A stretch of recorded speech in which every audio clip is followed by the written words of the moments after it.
भागवत पर एक चैनल ने झूठ फैलाया गया। मोहन भागवत के नाम पर भड़काऊ खबर फैलाई गई एक चैनल द्वारा। ये इस वक्त की सबसे बड़ी खबर, फेक न्यूज का भंडाफोड़ हुआ है। तो मोहन भागवत पर फेक न्यूज का पर्दाफाश होता है। एक न्यूज चैनल का झूठ पकड़ा गया है। एक न्यूज चैनल का झूठ सामने आया है।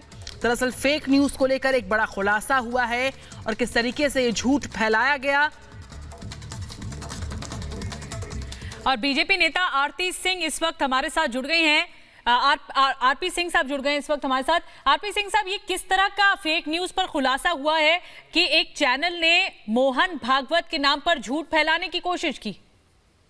देखिए, बड़ा स्पष्ट है कि जिसको झूठ भी छोटा मोटा झूठ नहीं है, ऐसा झूठ जिससे समाज में वैमनस्य फैले, समाज में घृणा हो, एक धार्मिक वैमनस्य फैले, ऐसा झूठ फैलाने की कोशिश की गई है। और उनके मुंह में ऐसे शब्द डाले गए जो उन्होंने कभी कहे ही नहीं, और कभी कभी सोच हमारी विचारधारा में इस प्रकार की सोच भी नहीं सकती। और मुझे अफसोस है कि उससे कोई माफी भी नहीं मांगी। सिर्फ ये किया कि वो ट्विटर हटा दिया, अपने ट्विटर अकाउंट से ट्वीट हटा दिया, और उससे कोई माफी नहीं मांगी कि हम माफी मांगते हैं। और ये कह देना कि आरएसएस चाहती है कि संविधान की हिंदुओं की मुसलमानों पर सुपीरियरिटी हो, ये कभी तो कोई देश में सोच ही सकता है। देश में संविधान है और संविधान को सब मान्य करते हैं, और संघ तो पूरी तरह संविधान को मान्य करके चलता है।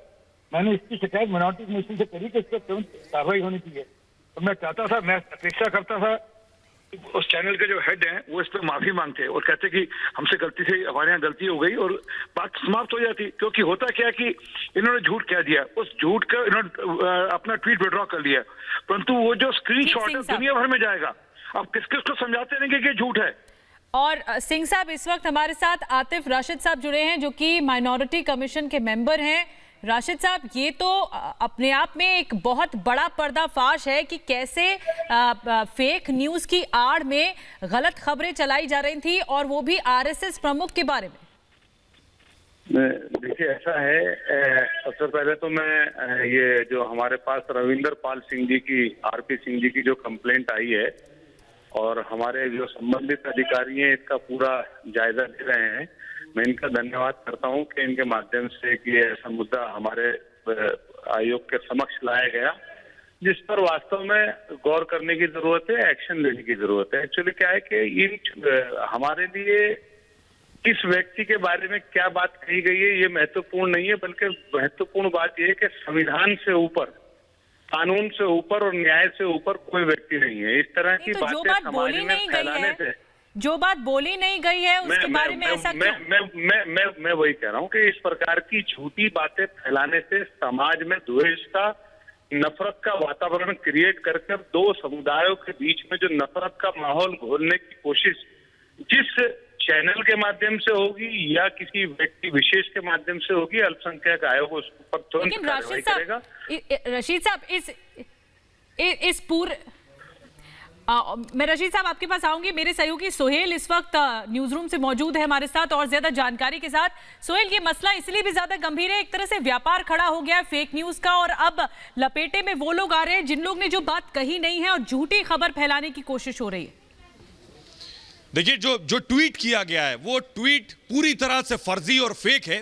ट्वीट में लिखा हुआ है, मोहन भागवत को कोट करते हुए, कि मोहन भागवत ने कहा है कि हिंदुस्तान में रहना है तो हिंदू राष्ट्र को स्वीकार करना होगा। लेकिन सही स्टेटमेंट क्या है वो मैं दर्शकों को बता दूं। सही स्टेटमेंट मोहन भागवत का ये है, सर संचालक मोहन भागवत ने कहा कि भारतीय मुसलमान दुनिया में सबसे ज्यादा संतुष्ट हैं। उन्होंने कहा था कि जब भारतीयता की बात आती है तो सभी धर्मों के लोग खड़े हो जाते हैं, और केवल वही लोग अलगाव पैदा करते हैं जो कि स्वार्थी और खुद के हित के लिए जाने जाते हैं। उन्होंने यह भी कहा था कि अकबर के खिलाफ महाराणा प्रताप के युद्ध के दौरान भी उनकी सेना में बड़ी संख्या में मुस्लिम सैनिक थे। उनके पूरे बयान को आप अगर पढ़ेंगे तो उसमें कहीं कोई विवाद नहीं है, कहीं कोई विरोध नहीं है। लेकिन सोचिए, एक जानबूझकर ट्वीट किया गया, उस ट्वीट में कहा गया, मोहन भागवत को कोट करते हुए, कि मोहन भागवत ने कहा है कि अगर हिंदुस्तान में मुसलमानों को रहना है तो फिर उन्हें हिंदू राष्ट्र को और हिंदुओं की सुपीरियोरिटी को स्वीकार करना होगा। ये मोहन भागवत को कोट करते हुए कहा गया, जो सरासर गलत है। और आरपी सिंह ने सीधा कह दिया है कि अब वो इस पर कार्रवाई करने वाले। बाकायदा आरपी सिंह ने ट्वीट किया है, उन्होंने कहा है कि जो मोहन भागवत का बयान बयान है उसका गलत इस्तेमाल किया गया, फर्जी तरीके से उसे एक चैनल ने ट्वीट किया। सोचिए मोहन भागवत की बात को कैसे तोड़ मरोड़ कर पेश किया गया, सिर्फ अलगाव पैदा करने के लिए, सिर्फ वैमनस्य के लिए, सिर्फ मजहबों में एक दीवार डालने के लिए। मोहन भागवत के जो कि सर संचालक है आरएसएस के, उनके बयान का गलत इस्तेमाल किया गया। सही बयान मैंने आपको सुनाया अभी कि सही बयान में ऐसा कुछ भी नहीं। और उसके बाद बड़ी बात यह कि उस चैनल के ट्वीट ने ये बात सामने आने के बाद उस ट्वीट को डिलीट कर दिया गया। तो क्या सोहेल इस पर स्पष्टीकरण सामने आया, जैसा कि आप बता रहे थे, जो फ्रेश स्टेटमेंट है इस पे स्पष्टीकरण सामने आ चुका है? चैनल का अब तक स्पष्टीकरण सामने नहीं आया, लेकिन चैनल ने ट्वीट डिलीट कर दिया है। बड़ी बात यह है कि चैनल को यह था कि अब उनके ऊपर कार्रवाई होगी, अब उन पर एक्शन हो सकता है, तो अब वो क्या अपनी सफाई में कहेंगे, उससे पहले उन्होंने ट्वीट डिलीट कर दिया। लेकिन सवाल यह कि सिर्फ सर संचालक की छवि खराब करने के लिए, बिल्कुल सोहेल, हम लाएंगे आपके पास सिंह साहब और रशीद साहब दोनों हमारे साथ। रशीद साहब, किस तरीके से एक ट्वीट को पहले पोस्ट किया जाता है सोशल मीडिया पर, फिर डिलीट किया जाता है, धर्म के नाम पर, जाति के नाम पर किस तरीके से लोगों के बीच में धार्मिक उन्माद को बढ़ावा दिया जाता है। सरासर भंडाफोड़ तो होता है, लेकिन किस तरीके से चौतरफा सवाल है कि आप लोगों को खुलकर भ्रमित कर रहे हैं सोशल मीडिया पर, किसी व्यक्ति विशेष का नाम लेकर तोड़ मरोड़ कर जो है उनकी भाषा को पेश करते हैं आप, गलत। देखिए, ये नफरत फैलाने के लिए किया गया ट्वीट है, इसको मात्र डिलीट कर देने से इसका कोई समाधान नहीं होगा जब तक कि उस चैनल को आधिकारिक रूप से जिन लोगों के इमोशंस इससे हर्ट हुए हैं, जिनके सेंटिमेंट्स इससे हर्ट हुए हैं, उस सब समुदायों से जब तक के आधिकारिक रूप से उस चैनल को माफी नहीं मांग लेता, तब तक ये मामला रुकने वाला नहीं है। अल्पसंख्यक आयोग पर कठोर से कठोर कार्रवाई करेगा। और जो हमारे लेकिन माफी मांगना काफी नहीं होता ना, इस तरह झूठ फैलाने की कोशिश क्यों होती है? हम इसके लिए अल्पसंख्यक आयोग इसके लिए जो उपयुक्त कार्रवाई जो भी हमारे कानून के संविधान के नियमित बनती होगी वो हम जरूर करेंगे। कोई बयान नहीं दिया गया मोहन भागवत की तरफ से। आरपी सिंह साहब, आपने भी ट्वीट किया है इस पूरे मामले पर पक्ष लेते हुए कि कैसे फेक न्यूज फैलाई गई मोहन भागवत के खिलाफ, और अब चैनल को जवाब देना होगा, क्योंकि ट्वीट तो डिलीट किया लेकिन जवाब देना होगा इसको। नहीं, देख, मैंने जो शुरू में कहा कि अब वो क्या कि स्क्रीनशॉट दुनिया भर में चल रहा है और ये कहा जा रहा है कि हिंदुस्तान में हिंदू अपनी व्यक्त जमाने के लिए, अपना अधिकार जमाने के लिए वो कह रहे हैं कि मुसलमान को हमारी बात माननी पड़ेगी। और ये इस प्रकार का झूठ है कि इसका कष्ट हिंदुस्तान की छवि पे पड़ेगा जी। ये सिर्फ ये नहीं है कि मोहन भागवत जी का मामला है, ये हिंदुस्तान की जो छवि विदेशों में जो धूमिल की जाएगी इस ट्वीट को लेकर, उसका स्क्रीनशॉट लेकर। बीजेपी नेता राकेश सिन्हा इस वक्त हमारे साथ जुड़े हैं। सिन्हा साहब, ये देखिए किस तरह से झूठा प्रचार करने की कोशिश हो रही है सोशल मीडिया पर, और एक चैनल द्वारा झूठा ट्वीट किया गया, फेक ट्वीट किया गया, और फिर से अपनी गलती मानते हुए इस ट्वीट को डिलीट भी किया गया है, लेकिन झूठा प्रचार किया गया था मोहन भागवत के बारे में कि उन्होंने ऐसा बयान दिया। एक बात जान लीजिए, किसी भी ऐसे राष्ट्रीय नेता जिनकी बातों का असर सामाजिक, सांस्कृतिक और धार्मिक या राष्ट्रीय जीवन में निरंतर होता है, उनके बारे में लिखने में या बोलने में सभी को सावधानी बरतनी चाहिए। मोहन भागवत जी के बारे में जो ट्वीट किया गया, उनकी वक्तव्य के बारे में किया गया, बहुत ही दुर्भाग्यपूर्ण था। इसका नकारात्मक असर राष्ट्रीय स्वयंसेवक संघ के उनके व्यक्तित्व पर डालने की कोशिश थी, जाने या अनजाने जैसा भी किया गया। बाद में जिस तरह से ट्वीट को डिलीट किया गया, यह एक बहुत बड़ा लेसन उन सब के लिए है कि ऐसे संवेदनशील विषयों पर और राष्ट्रीय नेताओं के बारे में बोलते लिखते समय अत्यंत सावधानी बरतनी चाहिए। इस तरह का मोहन भागवत जी ने स्पष्ट शब्दों में, जब उनका व्यक्तित्व पूरे देश को मालूम है कि वे स्पष्टता के साथ चीजों को रखते हैं और सामाजिक समरसता और राष्ट्रीय जीवन में सद्भाव लाने का लक्ष्य उनके भाषणों में, उनके वक्तव्यों में, उनके लेखन में होता है, तब उनके वक्तव्यों को उल्टे तरह से रखना, यह कि इसके पीछे क्या मंशा थी, क्यों किया गया, यह बिल्कुल सिन्हा साहब, बिल्कुल सही। इस तरह के कोट्स, इस तरह के ट्वीट जो सांप्रदायिक सौहार्द पर चोट पहुंचाने की एक नापाक कोशिश है, इसका बड़ा दूरगामी असर होता है। आपने ट्वीट किया, उसको डिलीट किया, लेकिन जिस तरीके से लोग स्क्रीनशॉट कर कर लोगों के बीच में इस तरह के ट्वीट्स को ले जाकर लोगों को भड़काने की कोशिश कर रहे हैं, निश्चित तौर पर कार्रवाई होनी चाहिए, बड़ी और कड़ी। आप क्या कहते हैं उस चैनल के बारे में जिसने इस फेक न्यूज को चौतरफा जो है फैलाया है और गलत तरीके से कोट किया है, लोगों की भावनाओं पर सीधी चोट? देखिए, उस न्यूज चैनल ने उस ट्वीट को, जैसा आपने बताया, डिलीट कर दिया। कल भारतीय जनता पार्टी के राष्ट्रीय संगठन मंत्री BL संतोष जी ने उस फेक न्यूज और उस ट्वीट के बारे में लिखा था, मैंने भी रीट्वीट किया था। और मुझे दुख इस बात का पहुंचा कि जो लोग राष्ट्रीय स्तर पर संस्थाएं काम करती हैं, चाहे न्यूज चैनल हो या कोई राष्ट्रीय स्तर पर काम करने वाला कोई राजनीतिक नेता हो, ऐसे व्यक्ति के बारे में जो राजनीति से दूर रहकर समाज को जोड़ने का काम कर रहे हैं और निरंतर 2 वर्षों पहले विज्ञान भवन में जिस तरह से उन्होंने बातों को रखी, देश को एक करने का, सामाजिक सद्भाव स्थापित करने का, उसको बिगाड़ने का काम क्यों किया जा रहा है, ये बहुत चिंता का विषय है। मुझे लगता है ट्वीट को डिलीट करने के बाद उस मीडिया हाउस को समझना चाहिए इसकी जिम्मेदारी किसकी है, किस व्यक्ति ने किया, किसी एक व्यक्ति ने किया या व्यक्तियों के समूह ने किया। ये फेक वायरल मैसेज था वो उसके बारे में ट्विटर की टीम ने भी खंगाला और ये फेक पाया गया इसे, लेकिन जो असल बयान था वो उसमें ये कहा गया था मोहन भागवत की तरफ से कि सबसे ज्यादा सुखी मुसलमान है भारत देश में। आरपी सिंह साहब भी हमारे साथ हैं। और सिंह साहब, ये एक तरह से फेक न्यूज की आड़ में जो चैनल हैं वो लगातार इस बात को मिसयूज कर रहे हैं, इसका गलत तरीके से उपयोग किया जा रहा है और जो नामी लोग हैं उनके खिलाफ ये एक तरह से प्रोपेगेंडा है। आप विषय को अलग ढंग से ले रही है। सिर्फ मात्र विषय ये नहीं कि माननीय मोहन भागवत जी के नाम का दुरुपयोग क्यों नहीं है, जो अभी राकेश सिन्हा जी कह रहे थे, इससे समाज में कितने दूरगामी इसके रिजल्ट्स होंगे आप समझ नहीं पा रहे जी। हमें पता है कि हमें किस प्रकार से वापस से कितने साल तक ये शांति भंग करने की भी कोशिश होती है इस तरह फेक न्यूज के माध्यम से। नहीं, परंतु वो चाहते तो तुरंत के तुरंत माफी मांगे, अपने चैनल पे चढ़ाए कि हमसे गलती हो गई और हम इसकी हम गलती मानते हैं। वो गलती तो हमारी डिलीट करने से काम नहीं चलता ना। स्क्रीनशॉट हमें पता नहीं कब तक भुगतना पड़ेगा स्क्रीनशॉट को, और फिर हम उत्तरदायी हो जाएंगे इस बात को लेकर कि संघ इस प्रकार से सोचता है या भारत में रहने वाले लोग इस प्रकार से सोचते हैं। तो ये जो कष्ट है ये बहुत भयानक है और मैं अपेक्षा करता हूँ कि उस चैनल के जो मालिक हैं, उस चैनल के जो भी लोग हैं, वो इसकी चिंता करें और तुरंत के तुरंत इस पे चैनल पे आकर अपने कहें कि हमसे गलती हो गई।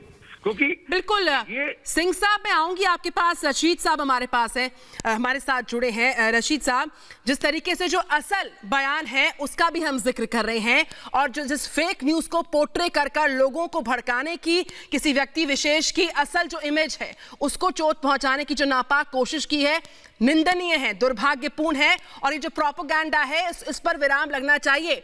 आपने ट्वीट किया, वो स्प्रेड होता है, लोगों की भावनाओं तक पहुंचता है, उसका असर तो होता है, लेकिन डिलीट करके ही आप पल्ला नहीं झाड़ सकते हैं।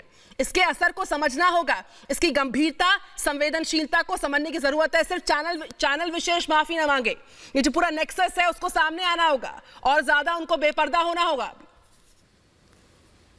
इस सारे मामले में एक नजर में एकदम से सब कुछ कह देना तो ठीक नहीं है, लेकिन ये है कि एक नजर में क्रिमिनल कॉन्स्पिरेसी लगती है और आयोग में लीगल टीम इस पूरे मामले को जब से ये हमारे संज्ञान में लाया गया है तो माइनॉरिटीज कमीशन की पूरी लीगल टीम इसको देख रही है, क्योंकि कहीं ना कहीं माइनॉरिटीज के साथ इसमें द्वेष की बात, जो ट्वीट इंडिया टुडे ने मोहन भागवत जी को लेकर किया है उससे माइनॉरिटीज के बीच में, लेकिन चैनल को माफी मांगनी चाहिए। रशीद साहब, आप पहले भी कह रहे थे पैदा किया गया है, ये मांग आपकी तरफ से उठनी चाहिए। कानूनी कार्रवाई होगी, वो कल से प्रक्रिया शुरू हो जाएगी इस मामले में लेकर, और चैनल को पहली फुर्सत में माफी तो मांगनी चाहिए।